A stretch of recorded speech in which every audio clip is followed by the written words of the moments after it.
கிருஷ்ணர் சொல்றார் இல்லையா, அனித்யம் அசுக்கம் லோகம். இந்த சுகம் கொடுக்காத இந்த லோகம் அனித்யம், நித்தியமே கிடையாது அப்படின்னு சொல்ற. ஆனா அதே கிருஷ்ணர் 10வது அத்தியாயத்துல நானே இந்த உலகமா இருக்கேன்னு சொல்றார். ரெண்டும் ஆப்போசிட்டா இருக்கு. அவரே உலகமா இருக்காருன்னா அது நித்தியமா தானே இருக்கணும், சுகமா தானே இருக்கணும்.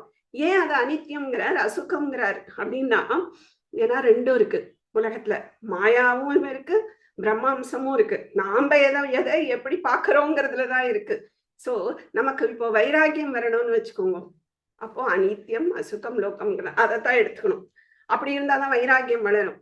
ஏன்னா நித்தியம் நித்தியம்னு நினைச்சிட்டோம்னு வச்சுக்கோங்க, அப்புறம் வைராகியமே வராது. மனுஷன் மட்டும் என்ன பண்ணுவான்னா, ரொம்ப டவுனுக்கு போகும்போது நான் சரீர தியாகம் பண்றேன்னு பண்ணிடுவான், ஏதாவது முடிவு எடுப்பான். ஆனா இதே இது மிருகங்கள் எடுக்கிறதா பாருங்களேன், அதில் எடுக்காது. நம்மளை விட அது கஷ்டத்தை அண்டர்கோ பண்றது.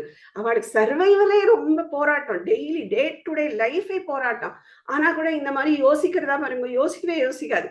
இந்த மனுஷனுக்கு தான் அறிவு கொடுத்துருக்கான், டேக் இட் ஃபார் கிராண்டட் அவன் எடுத்துட்டு அதை குதர்க்கமா இப்படி யோசிப்பான். அதுதான் கூடாது. அப்ப இதை எடுத்துக்கணும். இந்த உலகமா அந்த ஈஸ்வரனே இருக்கான். அப்ப உலகத்துல உள்ள எல்லாமே அவனோட அம்சம். அவனா இருக்கிற இந்த உலகத்துல எனக்கு வாழறதுக்கு சான்ஸ் கிடைச்சிருக்கு, அதை நான் வேஸ்ட் பண்ணக்கூடாது. அதை நானா முடிவுக்கு கொண்டு வரக்கூடாது. அவனா இப்ப எடுக்கிறானோ தட் இஸ் டிஃப்ரெண்ட். பட் நானா இந்த முடிவுக்கு கொண்டு வரக்கூடாதுங்கும் போது நம்ம இந்த 2வது பாயிண்ட் எடுத்துக்கணும். இந்த உலகமா நானே இருக்கேன் அப்படின்னு அவர் 10வது அத்தியாயத்துல சொல்றாரு இல்லையா, அதை நம்ம எடுத்துக்கணும்.